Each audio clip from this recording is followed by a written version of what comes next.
Pixkanaka, aurtengo ekitaldiaren amaiera aldera edo hurbiltzen ari gara, baina amaitu aurretik oraindik badugu bidean aurrera egiteko beste mugarri batzuk. Ondare kulturalaren eremuan lan egiten duten pertsonak omenduko ditugu jarraian. Irantzu Uriarte Udaleko Zinegontziaren laguntza egingo dugu.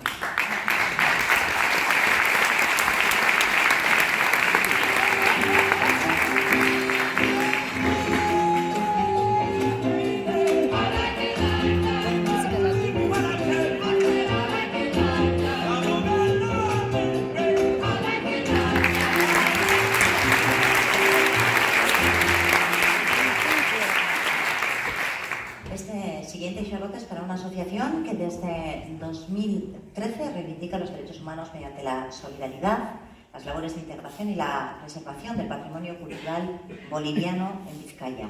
Han colaborado en eventos solidarios y en actividades interculturales, así como luchado y manifestado contra el racismo, la discriminación y la xenofobia. La labor que llevan a cabo tiene un inmenso valor y pretende dejar un pozo de cultura y de integración para las nuevas generaciones.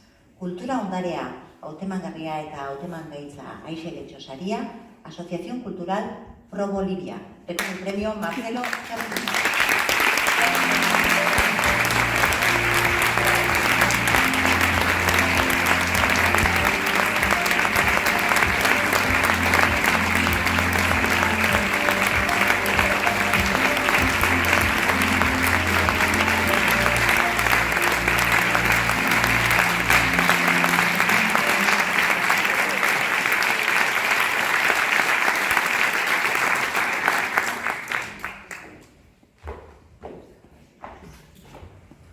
La noche de las chuletas.